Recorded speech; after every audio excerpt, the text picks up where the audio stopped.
Okay, I am solo today, and I am walking with my good buddy, Scott Ballew.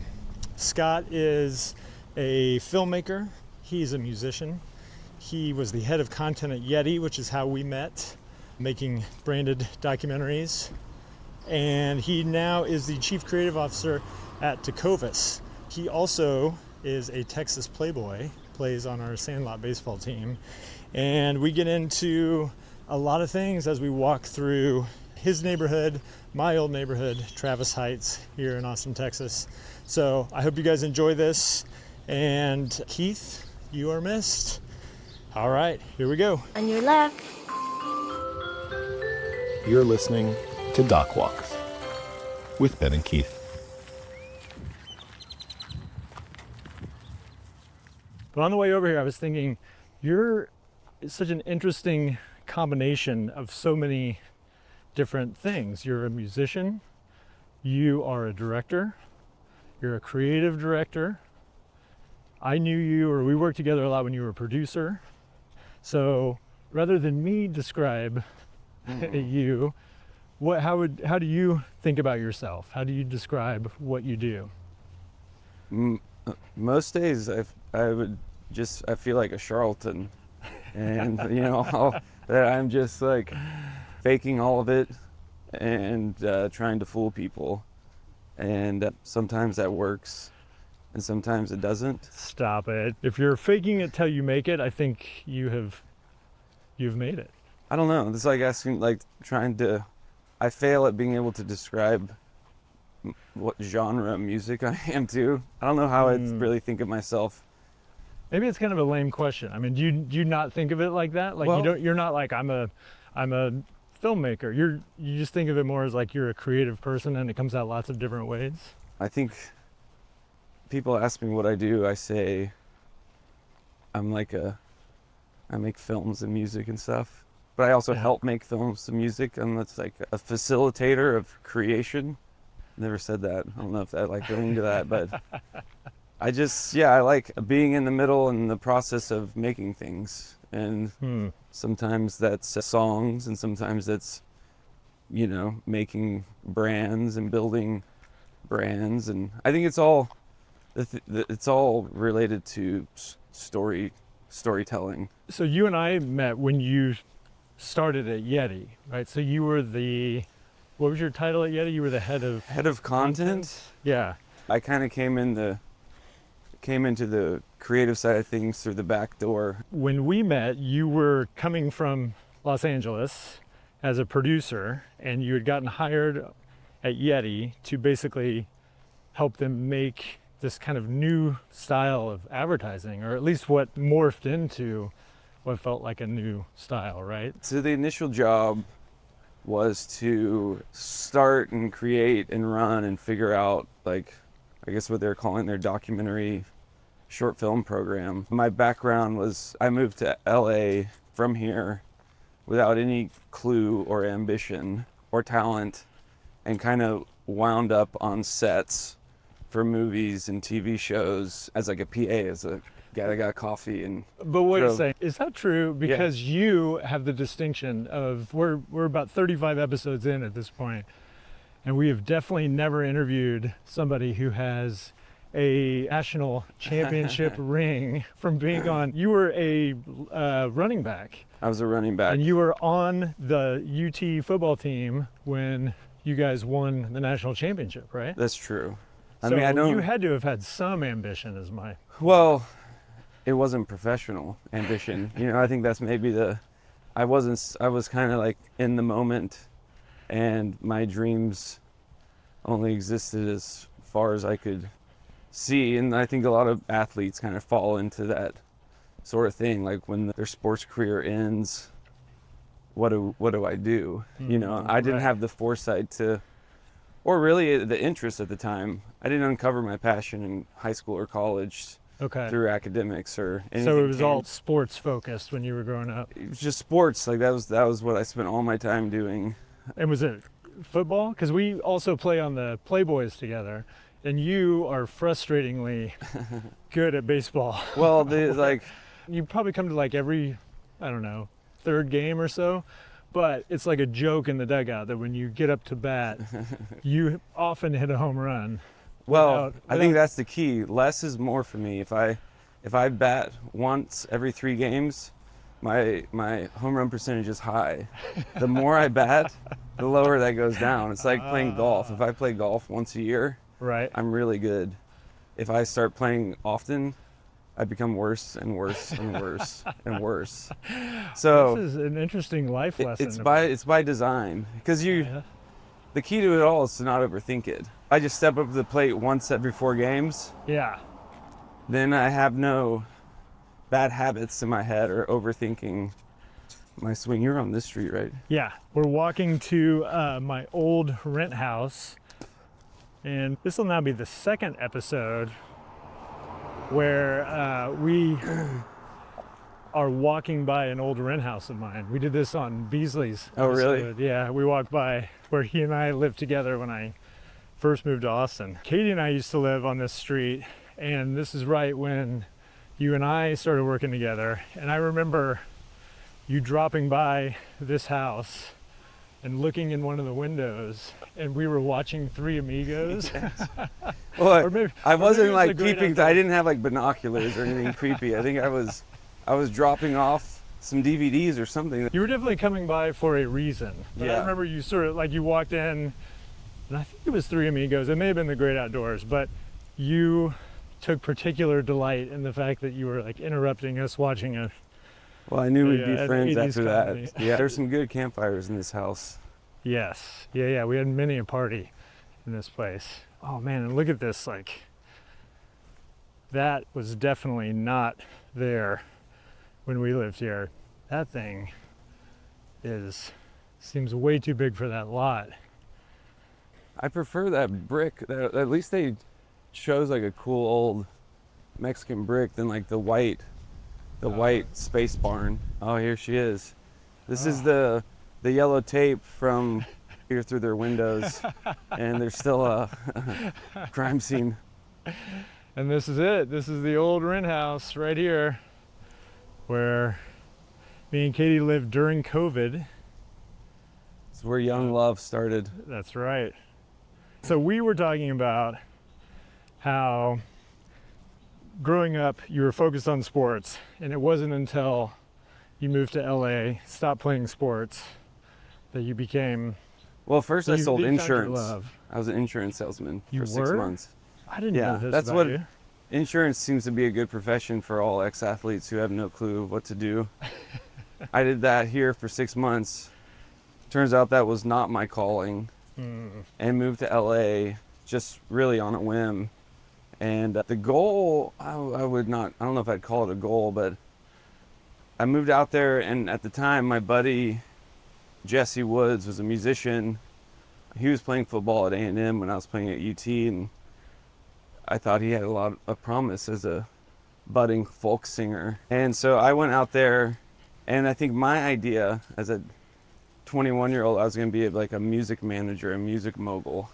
I was going to manage Jesse, was my interesting. plan. And Okay. so he lived on my couch for a little bit, and I kind of drove around town talking to managers and booking agents and record labels, and thought I was going to get in the music business and break Jesse. Was honestly the first year I spent out there, and then, that didn't work, and I had no money, so I started PAing. Like, my cousin was a line producer for commercials, and he connected me with some ADs, and that was kind of, at the time, it was just like survival, make a couple $100 here and there Yeah. to pay for rent while I make Jesse famous was. Wow. And then I did Scotty B, I had no idea about this because Really? Yeah, I didn't know that you A, had sold insurance, B, that Not so much. the film wasn't like a particular focus, and that was something that kind of happened almost by accident.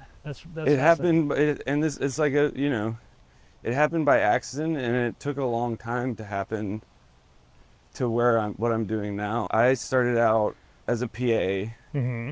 and I did like a season of Entourage as a PA. I did a Noah Baumbach movie called Greenberg as a PA. Whoa, you worked on Greenberg? Yeah. I love that movie. So like those were cool experiences, and I kind of became interested in the lifestyle. Yeah. Less about the art or the craft. I still wasn't like looking at Noah and dissecting his shots and how he interacted with it. Like, I was just thinking like, wow, you get to travel and drink and smoke cigarettes and wear whatever you want, and not going to an office. This is a cool job. Yeah. It's really the extent of my connection with the film business early on.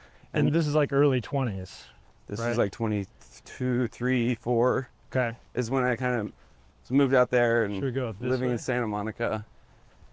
Short version is when you're a PA, you fall into the producers and the line and the AD sort of route, Right. which is all logistical, scheduling, money, and not creative really. Like, well, the good ones are creative, but so that led to me kind of going with some other producers to make commercials, and that's how I learned to produce. Is I started as a PA and then a production manager, production coordinator, and then I was a line producer for commercials, and that's kind of became my gig for 4 or 5 years. Well, 10 years ultimately, but it ended up being like line producing, executive producing, big budget, car commercials and Right.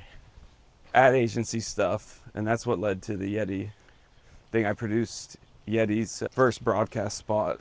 So we are in Travis Heights on a gorgeous November morning here. There's like these kind of cool wispy clouds in the sky, I guess. Okay. And it's like 70 degrees, a little breeze. This is like the sweet spot in Do Austin people ever weather. ask you what when they pass you, like, what these cameras are? Yeah. Oh yeah, but Do they think we're famous? the really interesting thing that I've discovered is that when you are out filming something with like, a crew and big cameras, everybody stops, and no matter what you say you're doing, they want to know about it, right? Right. They ask follow-up questions. With this, when I say, "Oh, we're doing a podcast," 0 follow-up questions. They're like, So that's what we should start doing when we have the big cruise. Like, cameras. we're just filming an elaborate podcast. It used to be, you say that you're making a mayonnaise commercial. Right. You ever hear that one? No, but that's good. That always shut it down. Whenever people would be like, "What are you filming?" Just go, "Oh, it's a mayonnaise commercial." And then that kind of scrambles their brain enough that they just stop talking and move on. That's funny. But yeah, I think maybe podcasts are the new mayonnaise. Which could be the episode title. I like that. Podcasts are the new mayonnaise with Scott Ballew. Yes. Okay, all right. So you're in LA. You work with Yeti as a line producer, and then you meet the brothers who started Yeti through that. Well, I met Corey, the guy we were talking about. Corey Maynard was on set. So yeah, so now we're 10 years into my run in LA, and I've like kind of found my groove as a producer and an executive producer, but on the logistical, money, managerial side of it all, sales. I wasn't directing, I wasn't writing, wasn't really crossing my mind. Did the Yeti commercial, we hit it off. I was kind of, 10 years was, I think, all I was ready for in LA. Yeah. And they knew that, and they knew I was from here, and Yeti was just like taking off. I think the founder, Roy Cedars, and the head of marketing at the time, Corey Maynard, with their extra marketing money, instead of pumping it into media buys and real cumbersome ad agency driven marketing, they're like, we want to make films and grow our roots and our audience and tell our story and build our brand through documentaries. And didn't they specifically tell you, we don't want to talk about coolers or ice retention or anything specific about the brand? We want to make documentaries that are good and true, and then presented by Yeti. Exactly. And we kind of developed it, and part of my job was like, all right, let's hone in our voice and the stories we're telling. But the general brief that was pitched to me is like, we're doing character-driven stories with no product placement. A story I always tell people when they ask about those Yeti films, we were making the TOOTSIE one, which is the first one that our company, The Bear, did, and I directed, and that's when I met you, because I think you had been hired like right as that shoot Yeah. was happening. And we were filming with TOOTSIE. It was sunset, golden hour. She's feeding her cattle by hand. They're literally eating the pellets out of her hand. We're in this pasture. She sits down on the truck bed.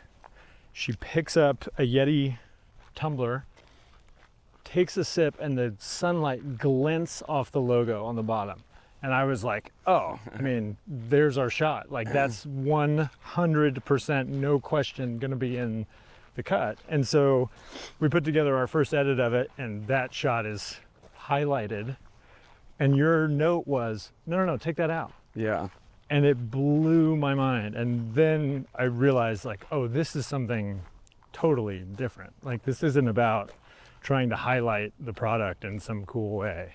That's kind of why I took the gig, is I had like some PTSD from millions of Corona commercials where you'd spend a whole day just for the cheers and the high five, the sunset high five. Right. And, you know, I don't know anything about advertising or marketing, but I loved films and I loved documentaries and I loved Winnebago Man. So all the people that we were bringing in to make these short films were not because they made product Ford commercials. It was because they had like their finger on a pulse of an interesting story and character. And that was the hardest part of my job the first couple of years, was untraining people and just being like, no, do what you do. Do what you guys are good at. Don't think about storyboards or scripts or product shots or these moments that have been ingrained with us on these little 30-second scripts from ad agencies. As a director who also makes commercials, like, that to me is like a dream, you know? Why do you think more brands don't do that? Like, did it not? Because it clearly worked. It translated into Yeti being this enormous international success. Well, the truth is, I don't know if anyone knows what works when it comes to marketing. Like, it's just like little fairy dust. What was happening at Yeti is it was happening on its own. The word of mouth thing, the cult following, the brand was going from a $40 million to $200 million to $1 billion company, just kind of based on the product and the word of mouth. I think that's why it was a nice position for us to be in. There's no pressure for those to do any heavy sort of lifting in terms of sales. Like, people make commercials to sell stuff when they're going into the fourth quarter or the holidays and they need to sell a certain boot or a certain cup, right, or a certain cooler. Like, I think the crazy thing about the timing for all of us at Yeti is that, like, it was almost intended to slow down sales. Like, honestly, they didn't have inventory. Oh, funny. So it was like a slow play marketing wise. I think the idea is with stories and documentaries and people is it's not the quick conversion. It's not like, oh, I see Tootsie drinking a Rambler, I'm gonna go buy one. But it's falling in love with Tootsie and being a fan of the brand for life. Right. So it was. Right. So it's more of like, what do they call it? Like the slow food movement. Exactly. As we call it, like, you know, the Yeti tree, like this oak tree right here. Oh yeah. Was getting very top heavy because it was growing so fast. Right. And my job was to build the roots. So it hung on. So you spend 10 years at Yeti? 10 years at Yeti. And you made over 100 of these branded documentaries, right? We made them. Yeah. The goal when I first started was to make one a week. Wow. And I had an insane budget to do that. And it was how we met. It was like I sent out a RFP. Is it an RPF? I don't know the acronyms. I think it's an RFP. Although I never got one of those. It was always like you and me going and Barrett for lunch. And exactly. then we would just talk through ideas. Or if we had an idea, we would just text you. And it was usually like yes or no, pretty quick. Or let's go to Curra's with Evan and feel it out. It started out with me calling all the filmmakers I had worked with that I liked or wanted to work with and said, This is what I'm doing. Do you have any ideas? And then it kind of came to like, hey, you know, I found this person or I found this story, then I need to find the filmmaker. Like, you know, yeah. Chris Malloy is like, hey, I think there's this film here on JT Van Zandt in Townes. And Would you say that's your favorite one, Anchor Point? It's so Well- good. I'm sure it's hard to pick your favorite, but like that one in particular seems like it has like all the right elements in it. that was the unlock where it was, you know, like Tootsie was an ambassador. Yeah. Like all the first few were all really ambassador profiles. Yeah. JT was the first one. He That's wasn't an nice. ambassador at the time, and it was kind of a heavy, nuanced story about fatherhood. Because his dad, of course, is Townes Van Zandt. Yeah. So that was the first one where you got a little deeper than just like this person does cool things and has a, you know. Right. My favorite one was the last one I did, All That Is Sacred. Like that with Jimmy Buffett and Tom McGuane. When did you start directing the Yeti films? Like, which one was your first? The first directorial one, debut? the first one was The Long Time with Jack. Oh, wait a second. Hang on. There's some good graffiti right here. Look at this wizard. So, we're talking about your directorial debut was one of the Yeti films that I show people all the time when they ask about the Sandlot baseball team that we play on, which is the one about Jack Sanders. What's that one called? I think it might just be called The Long Time. That would make I sense. can't remember. I think it is.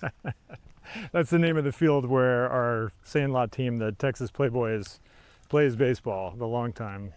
And also where Katie, my wife, and I got married Yes. on the pitcher's mound. You were there. I was there. Yeah. Okay, so that was your directorial debut. And then did you have Well- like the moment where it was like, this is what I want to do? This is like all been leading towards this sort of thing? It all just seemed kind of like utilitarian. I mean, even leading up to that, before Yeti, I had no interest and I was not invited into an edit bay. You know, like my job was to get the footage done in the best way possible under budget and then leave it with the creative people Right. or the agency to ruin it. But what happened even with the early ones, like I think as a representative of the brand paying for them, I would come in and give notes or sit with the director and the editor. And as a team, figure out what felt good for us. That was when, you know, I think it started to shift into more of a creative role. I remember the Tootsie one, you know, it's like, man, there's something not working. And working with you guys Oh yeah, I remember that. to actually. figure out, you Our- know, like we ended up, Our first cut had that glinting tumbler. well, not moment. only that, but she was interviewed, like she was going through heavy stuff with her family. And like Yeah. ultimately, Right.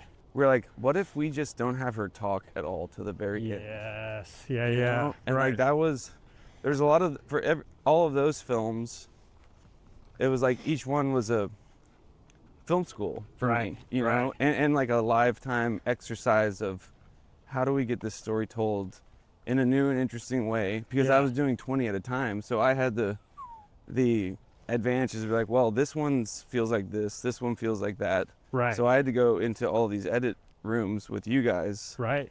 and make them not feel redundant to each other, Yeah. make it feel right for Yeti, but also represent y'all's vision. Dude, what an incredible learning opportunity. It was like, as like going back to just being a dumbass football player, like who did not go to film school.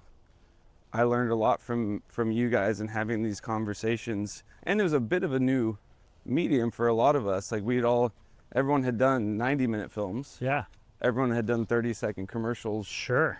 No one was spending that sort of time and money on a 7-minute film. It was like a Right. really new arc. We were all learning together, so we were kind of creating it Right. too, but also infusing certain rhythms and styles from commercials that we liked, but also with character development and like the attention to detail of like a 3-act structure of a 90-minute film, which like it was a really Right. interesting challenge. Well, and the budgets were good enough that you could have really nice cameras and you could spend time and you didn't have to rush and you could make really cinematic images, but you could also have multiple days, whereas most of the time commercials are like, you know, every shot has to look perfect and you spend a lot of money to have like a big crew to do things at a very high level very fast. And this was like smallish to medium-sized crew, that allowed us to spend all night with TOOTSIE smoking a brisket, Right. for example. Whereas like we normally just grab a couple of shots of that, Right. you know, but we got the ability to like hang out and really get to know our subjects. Well, and what happened, and this is kind of like, I guess, key to my development as a director, is the budgets were good enough to shoot it right, but I think we kind of also were aware we weren't paying the kind of dough where a director could spend 3 months on an edit. So guys like you and Chris Malloy and Jimmy Chin would shoot it maybe with an editor, do a rough cut, and then oftentimes I found myself, because you guys would go on to other jobs or simply it wasn't respectful financially to make you guys just sit in the edit, like I would come in and sit with the editors. And Man. you know, the director started being like, hey, I like these notes, just go and do them. Yeah. I'm in Chile shooting something else. So Right. what happened is I learned that sort of the way to communicate with editors and patching the story is kind of filling in on the back end for the directors that were, you know, doing the projects on the front end. So that's kind of how a lot of like my taste and rhythm as a director was shaped, was coming in after everything had been shot, whether I was on the shoot or not, and working with the editor to get it to a final resting place.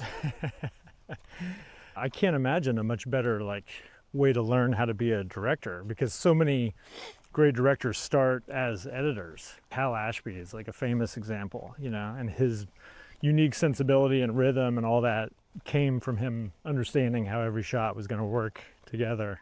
Well, also you know, I was working with 20 directors at a time. Right. So like seeing all the different, I like Ben's sense of humor and like, you know, verite hand movements, and I like, you know, Chris Malloy's soul. Like, I was seeing all these different things, and like a musician just pulling inspiration and tricks Right. from 20 people at a time, and just seeing how they worked with subjects and how they worked with cinematographers, and Yeah. it was like yeah. a real cool, you know, hands-on Man. film school. And you're getting paid And I'm getting paid to a do lot. to do it. And And it's also clearly working, which is interesting because you're part of this company that is just growing by leaps and bounds. So that had to have just been a like when you look back on that, I do you remember feel that was a really 100% exciting solely time? responsible for the growth of Yeti and why it went public and became such a cult brand. That's what I mean. You should Yeah. be getting lots of royalties. But I mean, like when you look back on that, do you look back on that fondly for the most part? Or Yeah, you're like- I look back on it like it was a unicorn moment, and we knew it at the time because a lot of the Farm League guys and Chris Malloy, who I've worked with forever, you know, we saw it happen at places like North Face and Patagonia, where there's always a window that is like the golden era, right. when it's the right amount of employees. Yeah. It's not Interesting. too big and cumbersome. Yeah. It hasn't gone public. Once it reaches a certain threshold, Chris and I, we would be, you know, off a mountain in Denali or some catamaran in Hawaii or wherever, and just like take it all in, be present, because this is not going to last forever. Oh, interesting. That's funny And that it didn't. that you had that inside perspective, because I think at the time when we were making those films with you guys, our sort of naive assumption was like, this is working so well, and all anybody ever wanted to talk about with us, like other creatives that we would do other spots with, they would want to talk about the Yeti films because they were so unique and so interesting. And so I think we kind of did think like, oh, these are gonna, you know, these are working. You could feel it going into the airport. If you're wearing a Yeti hat, people weren't coming up to me being like, man, the ice retention on those coolers are really remarkable. They'd be like, man, I saw that JT Van Zandt doc. And Right. it Here, maybe- let's stop here for a second. I love this bridge here in this neighborhood in Travis Heights, where there's this little wooden, like what feels very handmade bridge over this beautiful little portion of the creek here. The leaves are turning. Yeah, this always feels like a little hidden gem. You know, we're like, you'd find it, like Stand By Me kids would find a dead body. Exactly. So you kind of, that's interesting to me that you sort of knew while it was happening, like this is, because you'd been through it before.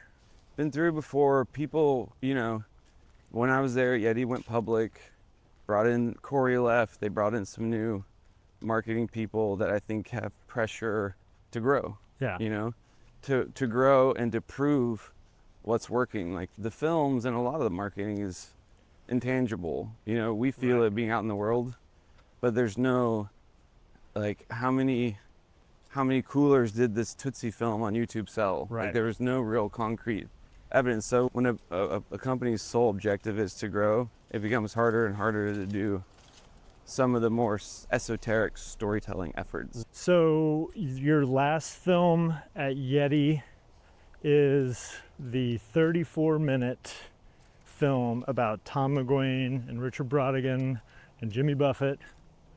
Am I right about that? Was that the last Yeti film? This is my brother's place. See if Right here? No way. Yeah, let's see. Is he here?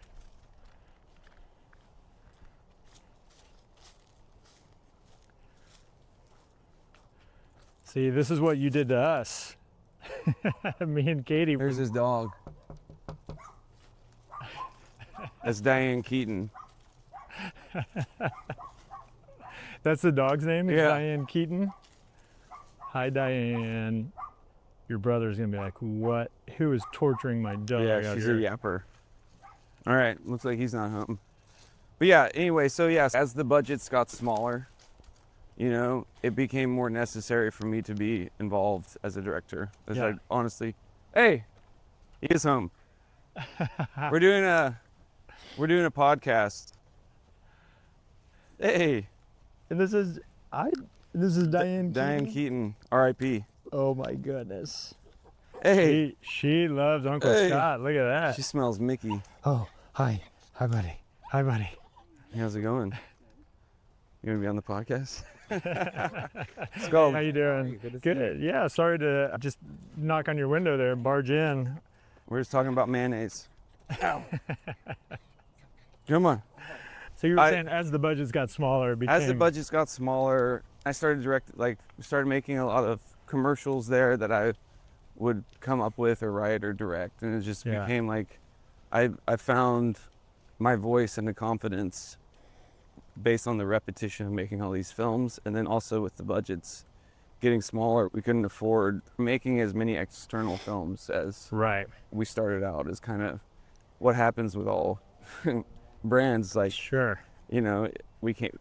How do we do this with the same quality but without the money that we had when we started? And I started making some music stuff with Ryan Bingham and Terry Allen and Margot Price, and directed some of those. And a lot of it was just out of necessity.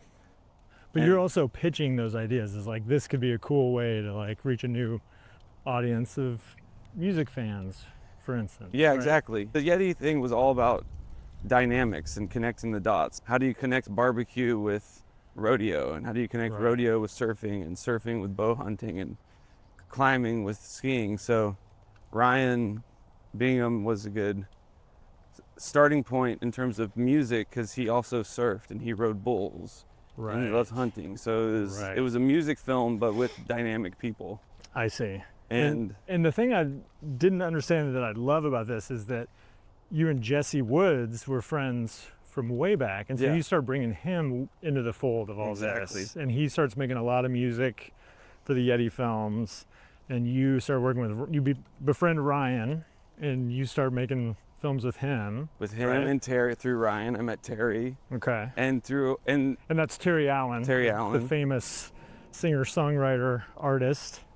And that's kind of the story of how I got into music. We didn't have huge budgets to score things, so I started just calling my friends, Jesse Woods, Todd Hannigan mainly, Will Patterson, and I would sit with them in the studio and essentially direct them to come up with songs. I would write songs. Yeah. The first song I wrote, Good Luck Kid, was written for a documentary because we didn't have any budget to license one. Wrote that for Todd Hannigan to sing, and then I ended up recording it myself for an album. But yeah, you know, learning to write songs was a similar process of just out of necessity, not being able to afford existing songs or pay for some composer to do the whole film. I just started working with my friends. And so then you start writing lots of songs to the point where you've now put out your fourth album, is that right? Fourth album in 4 years. And it's called Paradiso. Paradiso. Available now, Light in the Attic Records.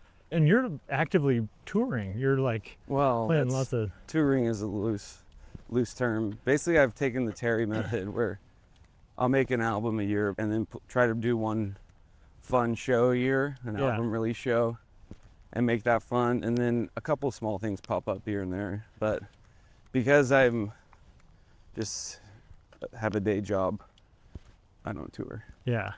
And we haven't even talked about your day job, which is another very creative, very cool way for you to make films for brands. You're now is your title creative director at Tecovas? Chief Creative Officer. Wow. Yeah. Really? Chief. Look at you, the CCO at Tecovas. I don't know. It's kind of like Yeti. I don't know if I don't have like business cards or anything. When you leave Yeti, you were directing commercials, right? For hire, essentially, or with another production company. And when did Tecovas come in the picture? All right. So the last film I did at Yeti was the All That Is Sacred. And which we should talk more about, because I love this film, and it premieres at Telluride. It's about Jimmy Buffett, Tom McGuane, Richard Brodigan, this really influential, beautiful, amazing group of creative people that all found each other in the Florida Keys in the 70s, early 80s. I didn't really know about that subculture. So like, how did you come across that story, and why did you want to make that? Well, oddly, I grew up like a big Jimmy Buffett fan. Yeah, really? So like, was your dad a pirate? No, I went through this like weird pirate phase when I was in 6th grade, and went through all the Jimmy Buffett catalog.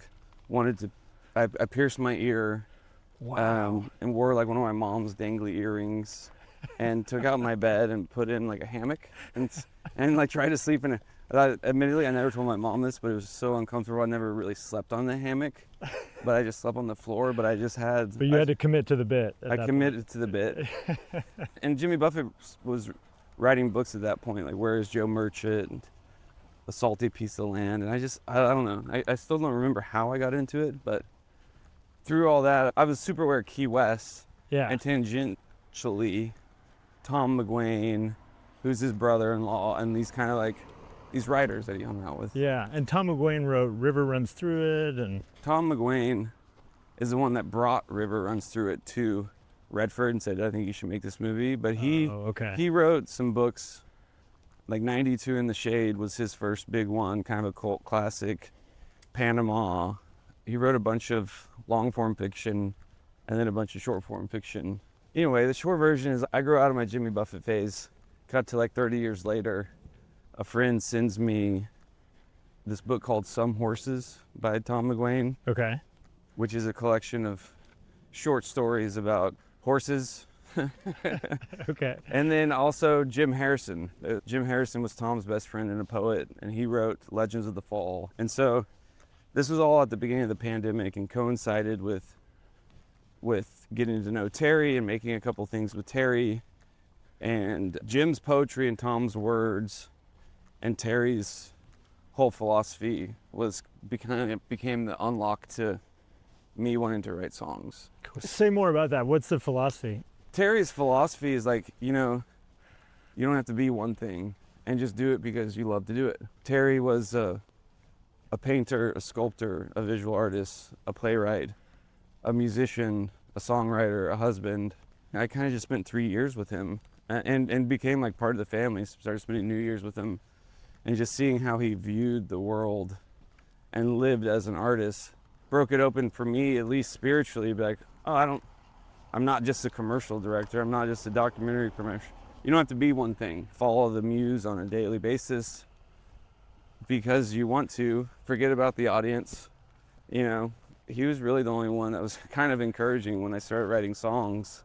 Wow. I would send him some songs and, kind of going back to what you said about Rick Rubin, just do it. Just make the thing that you want to see or listen to. So anyway, that was all happening and reading a lot of like just Tom and Jim have just like this really sharp wit and use of language and turns of phrases, and all of that jumbled with what I was listening to musically to, I think, help shape. What was that like for you? Because when you and I were becoming friends, one of the main things I remember was how into Terry Allen you were, and you were listening to him all the time. And so to then all of a sudden make friends with him and have him like encourage you that way, that had to have been incredible. Well, it was, and it's kind of started through Ryan Bingham. When we were doing the film series with Ryan, he suggested Terry was the guest, not knowing how obsessed I was with Terry. Yeah. I was like, of course. Oh, wait a minute, we gotta get this sign here. Dogs may bite. But yeah, so Terry, you know, we did the Midnight Hour, which was the Ryan Bingham series, and through that, And that was a music series that you did with for Yeti. Yeti, yeah. And through that, like, I think Terry was really proud of how that came out, and he was doing this show. He started doing these shows at the Paramount, and this was like another sort of exercise of just like function. He called and was like, I want to film it. I want to direct something around this like live concert thing. And I was told at the beginning there was a budget, and then turns out there wasn't a budget. And at this point, I had like people lined up to shoot it. Also had the suspicion that no one was gonna watch just like a hour-long concert film of my obscure hero. Right. So basically what happened to that is he called and asked, and like, how do you say no to Terry Allen? So we made this little film for $0, kind of on the heels of all these Yeti projects is really what happened. And every shoot that I was at with a crew that was near someone that I could interview about Terry, I would just be like, can we spend an hour interviewing this guy? And it was one of those things, like, I didn't know what it was going to be going into it. Like, I thought, I was like, all right, maybe I'll just film the concert and give him the footage. But it just kept building one little section at a time until I was like, all right, I think we can make like a little hour-long kind of like half concert film. Doesn't tell a story, but it gives it context. I remember you and I talked about a John Prine film that was kind of like that too, where it was like half concert film and half like just hanging out with John Prine. Exactly. Yeah. And the hope was for the budget and the access. The best hope was it to be like a calling card of like, if someone asked you who Terry Allen is, you could be like, watch this, that's Terry Allen. Yeah. I feel like that was all these are little precursors leading up to, whatever the next thing is, because it still wasn't a full documentary. It still felt like a bit of a compromise because of how we had to make it. And that film is called Everything for All Reasons. For All Reasons. And then that came before All That Is Sacred. Yes. Correct? All That Is Sacred, going back to reading a bunch of Tom and Jim, beginning of pandemic, I just emailed Tom McGuane and said, I'd like to make a film on you. And it was kind of vague. I just knew I wanted to start with Tom. And I knew about his friendship with Jim. Obviously, I knew about Jimmy Buffett. I knew about Key West, but I think going into it, the idea was to do one on Tom. Oh, interesting. Okay. Because he has a crazy life. He's in the Literary Hall of Fame. He's in the Fly Fishing Hall of Fame and the Cutting Horse Hall of Fame. Wow. So, talk about like the Terry Allen model, like you don't need to be one thing. Exactly. And basically, I went out there. He's like, all right, I don't know who you are, but come out and talk and I'll sniff you out. And I went up to Livingston, Montana, spent like a day with him talking. So you flew out specifically to pitch him on making a project with him. And we liked each other. He's like, all right, let's do it, without any sort of like, here's what the documentary is. I want to stop right there and ask you some more questions about this, because one of the things that I admire about you, and I feel like you're really good at, is befriending people who you admire artistically, or like being able to collaborate with lots of different people. And so this is a situation where you don't know this person, you want to collaborate with them on a project, you're going to essentially convince them to give you access.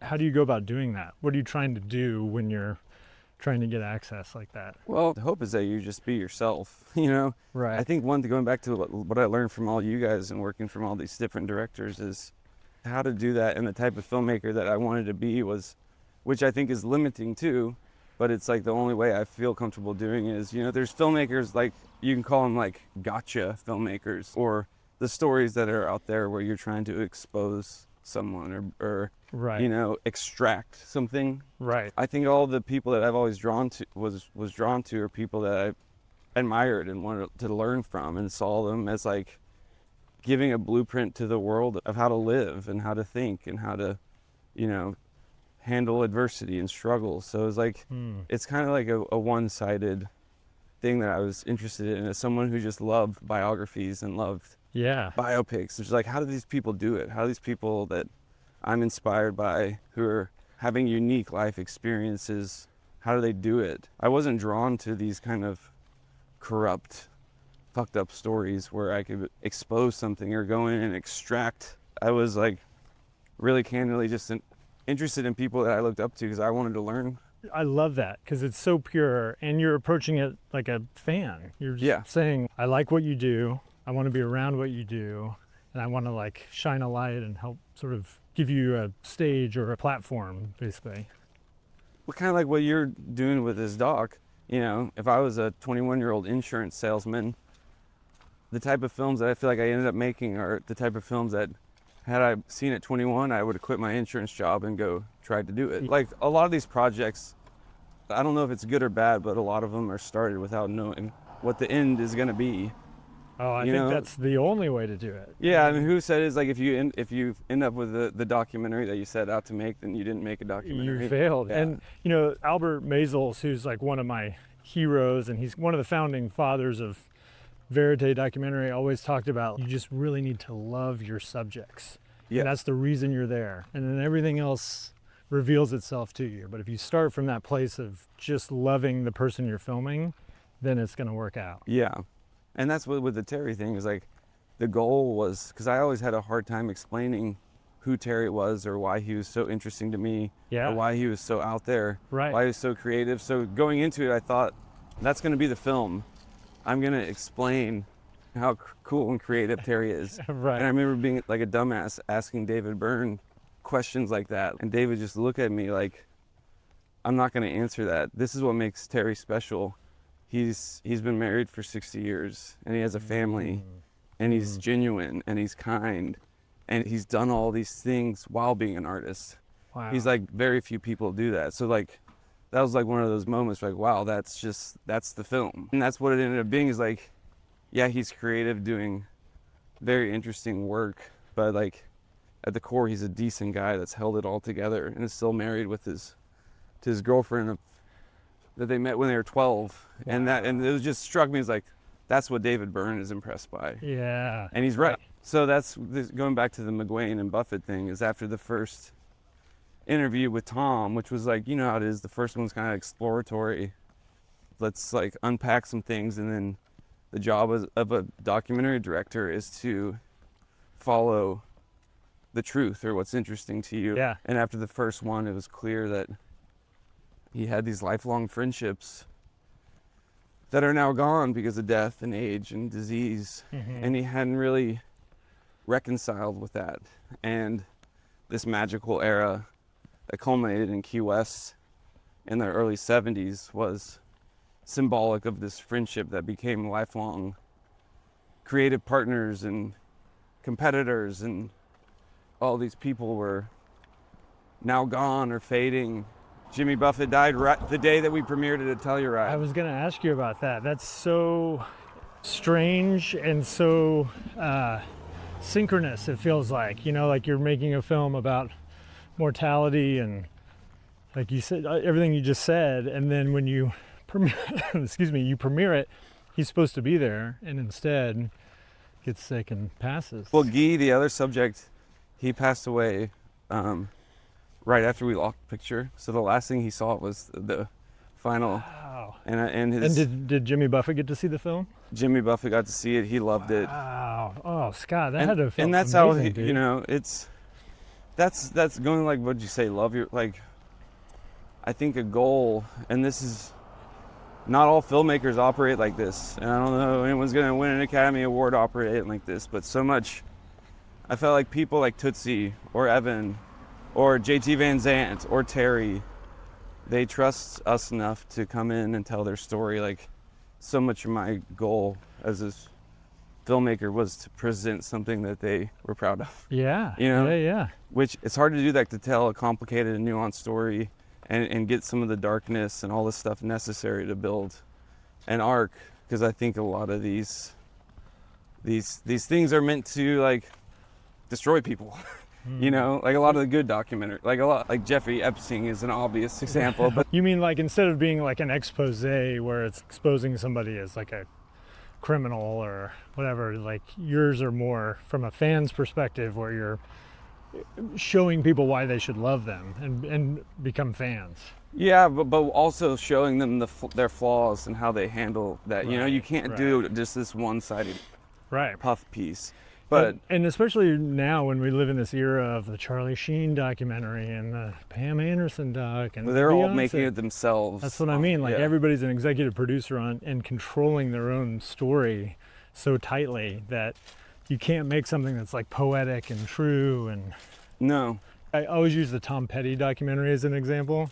And then he made another hit. Exactly. Peter Bogdanovich's story, which is like the music is amazing and he's with him in the studio during all these pivotal moments and literally nothing ever goes wrong. There's one for Tom sneeze, Petty. like, and he was a heroin addict and less for his wife, but then he made another hit. He goes solo and breaks up with his band, and then they triumphantly get back together and make a #1 album, and nobody's feelings The most are ever one-sided documentary. hurt. Totally. Where really the truth and the story about Tom Petty is so much more interesting and would bring so many more people in. That's a great example of a one-sided puff piece. Yeah. So, all right. So then you premiere that at Telluride, which had to have just been incredible. What was that like? I mean, that's because to have a film at Telluride is like most filmmakers' dream. It was crazy, and it was a culmination. I knew it was going to be my last film at Yeti. And like, you know, the struggle, like all the stuff that we tried to do, submitting the short films to South by and all the film festivals. And I feel like we made a lot of good 7 to 10 minute documentaries. And the problem with all of them was like, what's the distribution? Like, what are the accolades? And there weren't any. And I think kind of like the Terry film, I wish there would have been a way to make the McGuane and Buffett film into a 90-minute piece. Because it ended up being 35 minutes based on access, based on budget, based on footage, and based on who was around. And just the story, you know. You could do the Tom Petty, Jimmy Buffett doc in 4 parts, easy. Right. But this was like, I think where I'm at with a filmmaker, the more specific, the better for me, you know? And this was just about that time just where about they that all time and that sort of- friendship. the friendship, and then when they're really all kind of at the beginning of their careers. So at this point, after 100 of these, my expectations for what happens with these films were low. You know, it's like they go on YouTube, some people see them, great. But I get a call from Frank Marshall. For those of you who don't know, was Steven Spielberg's producer, did the Bourne Identities series, Close Benjamin Encounters, Button, E.T. married to Kathleen Kennedy. So Kennedy Marshall is, and he's directed a bunch of films too. But he's making a ton of documentaries. He directed the Bee Gees one. He's doing the Beach Boys one, Fleetwood Mac.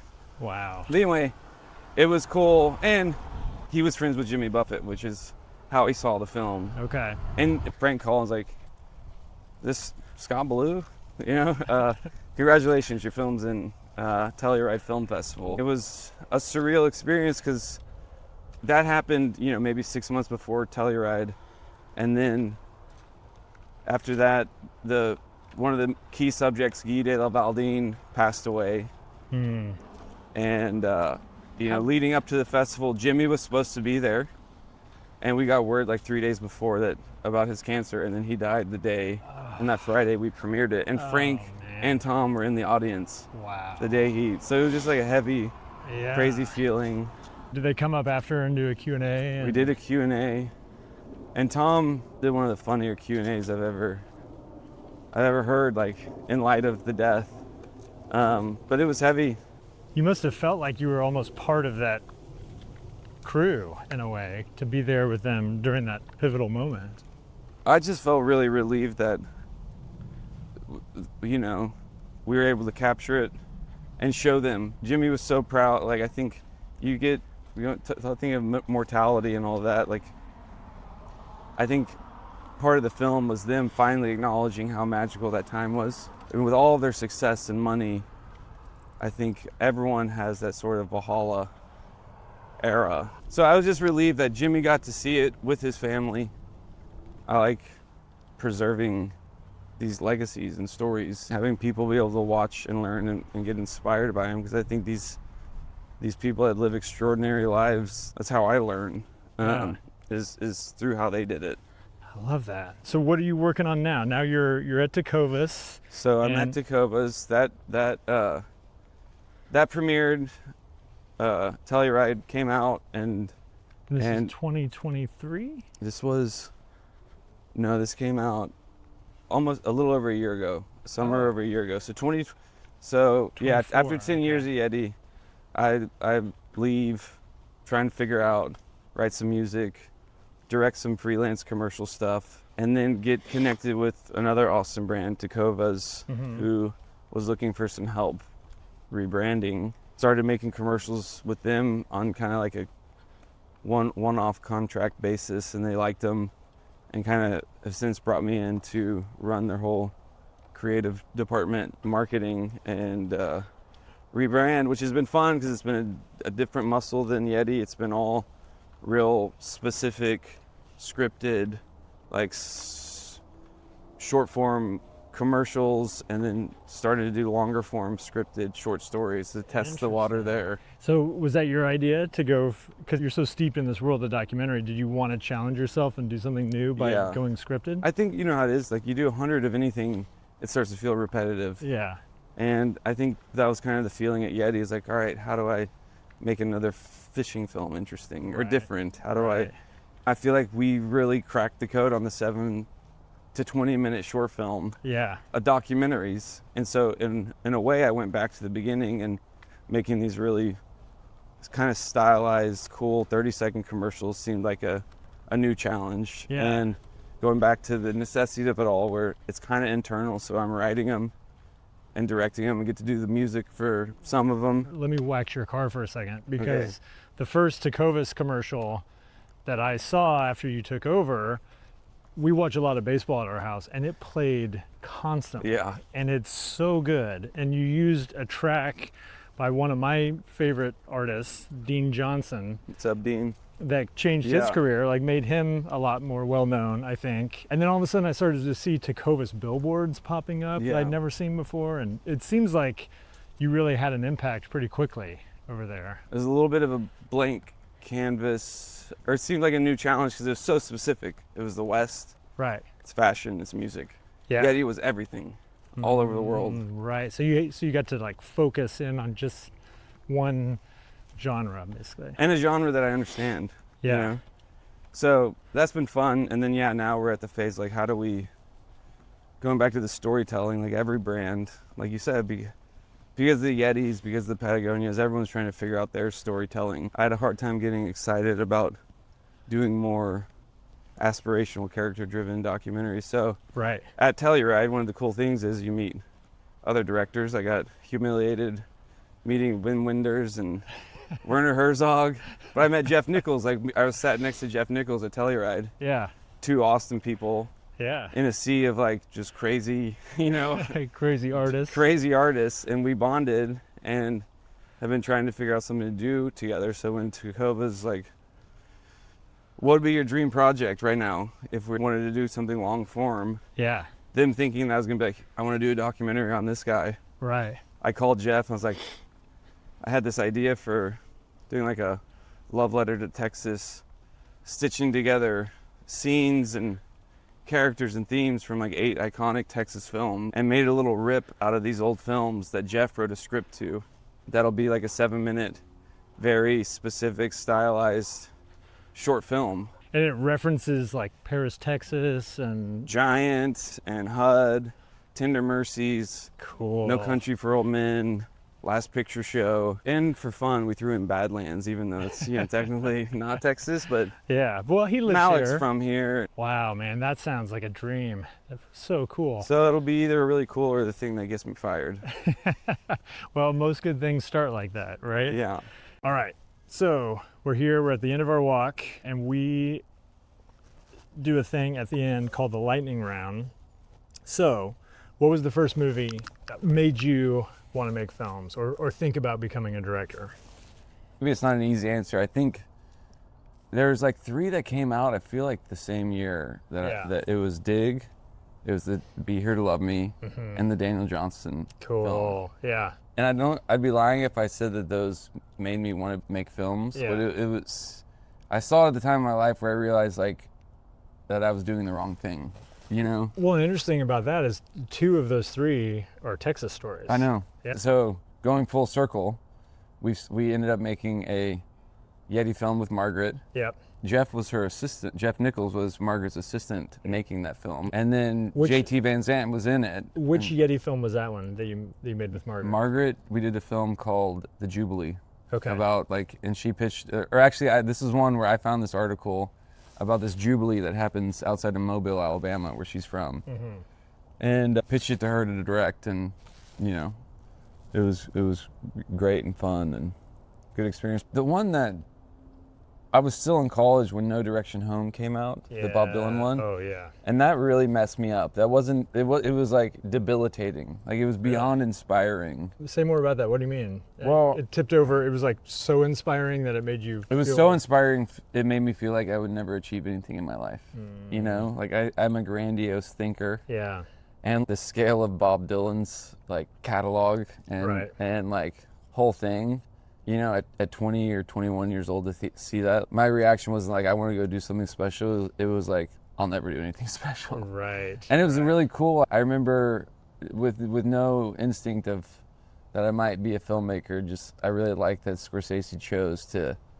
It was such a specific window. It was 4 hours, and it ended at the motorcycle crash in like 66 or 67. It didn't do the whole thing. It didn't do the Tom Petty, And I was like, that's a cool choice. Yeah. It just ends, and then, there's 60 years since that was left unanswered, but it just emphasized the persona and the mystery and all the cool stuff surrounding Bob. I can deeply relate to what you said about feeling so inspired that it tips over into being like self-pity, because I feel that way a lot of times when I see something like that, where like the Scorsese doc series that's out right now.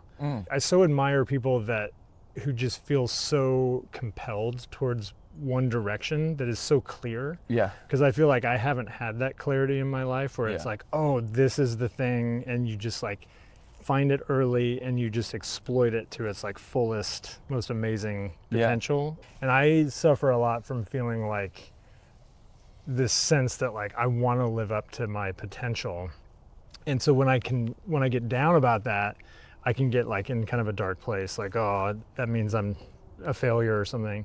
But what I've come to realize as I've gotten older is that it's also that instinct that makes me a creative person. Yep. And like being hard on myself in that way is the thing that makes me want to make the next thing and the next thing and the next thing. Well, it makes you dynamic too. Like going back to the Terry thing versus Scorsese, because I had that feeling doing all the Yeti films. The common denominator is like, wow, these people got obsessed with what they were doing at a young age. Surfing, skiing, climbing. And it's like, I didn't have that with songwriting or filmmaking. So I was like at this disadvantage starting in my mid-30s, where all these people, the Paul Thomas Andersons and the Scorseses, making Super 8 films when they're 6 years old. Yeah. It was like, that was not me. Yeah. So it was like, it's overwhelming. Like, well, of course. But then you also like, Scorsese is an example, like, there are the dark side of being one track minded and obsessed, and like, all of the carnage with the family stuff and the addiction and all Married this 5 times. so going back to like you or Terry, like you're a husband and a father, and you play baseball and you make commercials and you make documentaries that people love, and you're making podcasts. So I think that was because the Dylan thing, like, and all the Yeti stuff made me insecure. Like, well, the path I chose at that age was football, and that didn't work out. Right. That's what I knew better than anyone. That's what I was born to do. And then that ended when I'm 20, 21. I wish I would have just been obsessed with filmmaking when I was 5, or obsessed with surfing, or just find these things. So I think it is debilitating to see these people with these lifelong obsessions fully do it. But I've turned the corner and I'm drawn to people who are dynamic, the Jack Sanders of the world, Right. the McGuanes of the world, who can Yeah. be like, yeah, I might write a book, but I'm also gonna enter rodeos, and I'm also gonna write short stories. I'm also gonna Right. have grandkids, and I'm also gonna travel, and Yeah. I'm also gonna do this. So I think, my big takeaway from the Townes, this is all getting really meta now in full circle, but the Townes documentary, the takeaway from the Townes thing, and then getting to know JT and doing that was like, art / your legacy isn't worth being an asshole, a miserable asshole. The carnage of these one-track mind obsessed people, it's a selfish pursuit. And someone like Townes Van Zandt or Blaze Foley, all these people that we might have grown up in Austin idolizing, Yeah. you get to know their sons or the people around them Yeah. and be like, oh, you start to think about the actual smells of what it was like to be around them, and the wet dogs and the fucking needles and the ashtrays. And JT being just abandoned on like airport stoops waiting for him. You're like, that's not worth a song. And so you meet people like Terry or Tom or even Jimmy Buffett, who's like, I'm just gonna do the best I can, but also try to have a full life Right. and do interesting things. I think I'm finding peace of like, trying to do it all. But there is the sense of the greats who are like, these guys were just obsessed. Right. And they did one thing their whole life until Yeah. they were the master. Sorry, these answers are But very not- rapid. I know we're not doing a good job with the lightning round, but it's getting me thinking, like, maybe because I do understand I've felt that very strongly a lot of times, of that almost like shame that you haven't done enough. And I wonder if the lesson is that we're supposed to like find inspiration from that and transpose it in our own way, not Yeah. try to be like they are, but do it in the way that comes naturally to us. Like Yeah. you working with your friends to make the next cool project because you met Jeff at Telluride and you're just riding the wave of that experience, Yeah. right? Or Jesse from childhood and you need some music, and so I'll work with my buddy. And I Yeah. think I have one of those unfortunate LA stories where after Winnebago Man, I got all the managers and agents and was having lunch with celebrities and being told how awesome I was. And I was like, I'm going to go this direction and leave Yeah. my friends behind. Not in that way, not like purposefully and really coldly, but more like I'm going to go do new things with new people. Right.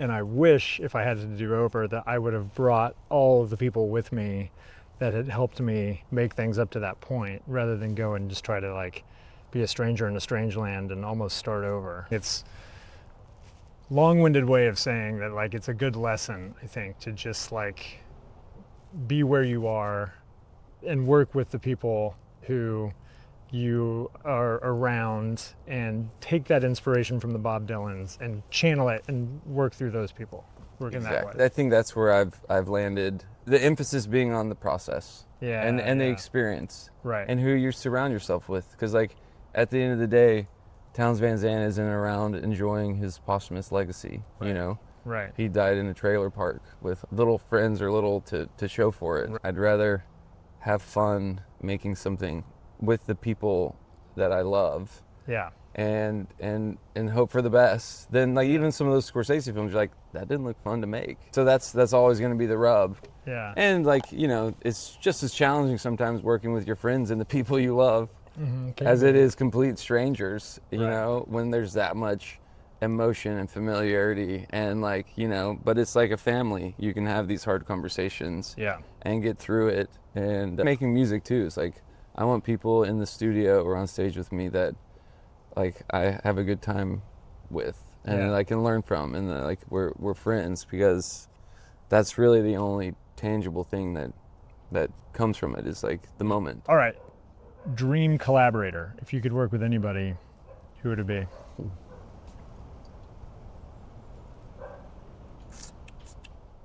Well, I mean, I'm doing it with Jeff Nichols right now, meeting him at I remember seeing Mud and thinking like, wow, there's someone that lives in Austin that, writes and directs movies with actual movie stars. You know, like that seemed like a big deal. Of course, we have like Linklater. There's like some amazing. You know, you have like the Robert Rodriguez and stuff, but there's something like kind of personal and homemade feeling about Jeff's films. He's on the top of my head because it was just one of those kind of, you know, things with how a lot of these happens. We were randomly sitting next to each other at Telluride, bonded over a few things, and like a year later we're working on something. That transitions nicely into the last question, which is like, what is the thing right now that you can't stop thinking about? A custom couch. No, that project is like, I'm like, you know, I spent the last 2 days working on a song with Ryan Bingham for this little film, and you know, we just scouted what we're making with Jeff, and we just scouted West Texas. So it's like that's on the mind right now, and then I'm about to record another record, so my kind of thought is on that film, and then just inspiration, kind of direction for the next record. I like to go all the way in one at a time with a project, but I'd love to. I think doing All That Is Sacred left some desire to make a full-length documentary, which I've never made.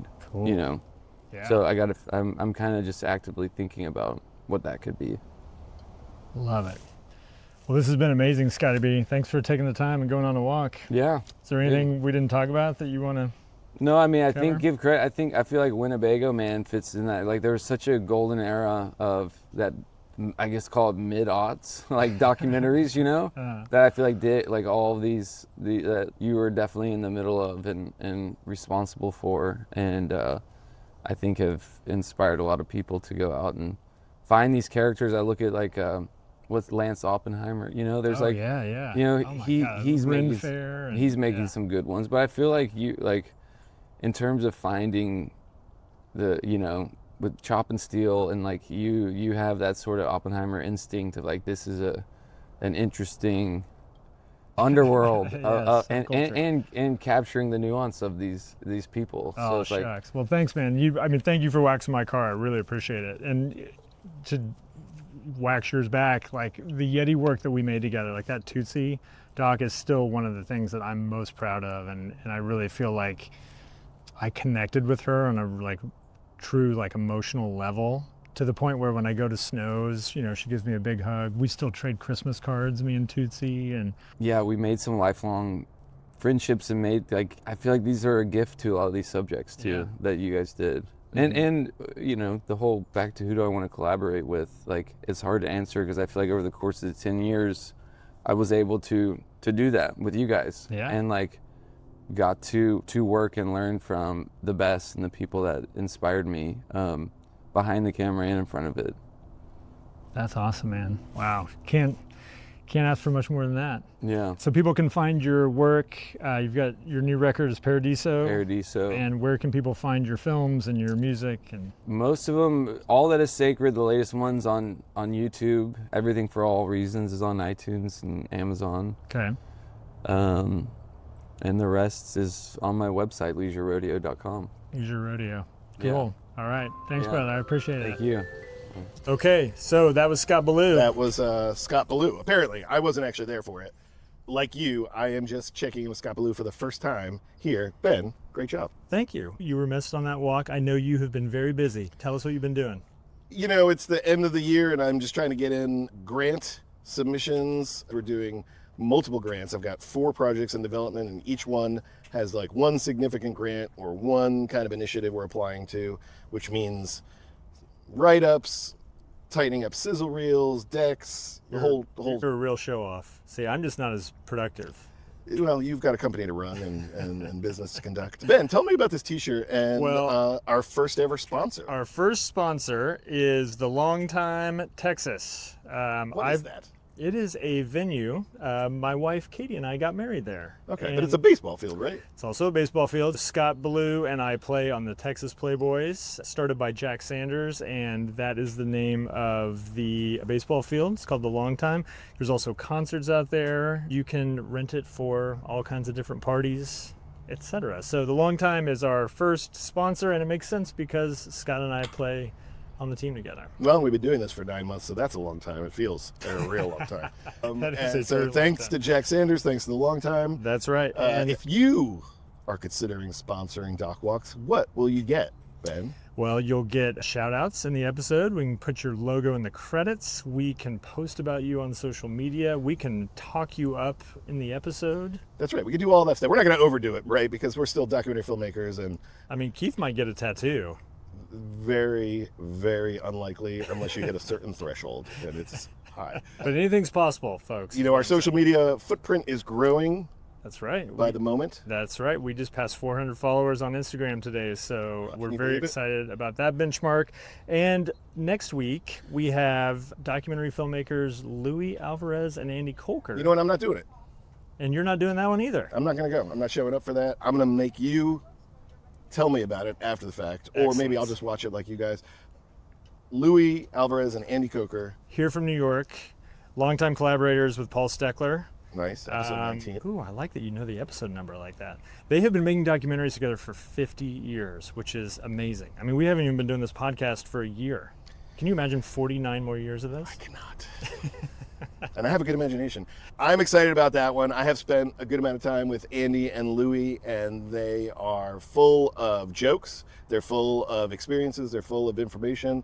And it's a fun walk. We go all around the UT campus. We comment on sculpture and the Ransom Center. They tell me about an architect who designed one of the buildings I knew nothing about. So it's very informative, and I had a blast walking around UT with those guys. Okay, so thank you, Scott Ballew. Thank you to the long time, and tune in next time for Louis and Andy and my friend Ben.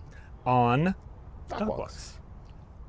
Hey, in stereo. All right. All right, Doc Walks is presented, directed, created, edited by myself and this guy. Hello. We couldn't do it without co-producer Dayton Thompson, No, we who couldn't. Thank you, Dayton. continues to knock it out of the park. Thank you, Dayton. And thanks to the folks at the Bear. The folks at Go Valley, we have a team of interns that are working hard for us. And thank you for sticking around. If you're still here, you're a diehard and we appreciate you. We'll catch you next time. On Doc Walks. Follow us at Doc Walks Pod on Instagram, X, and YouTube.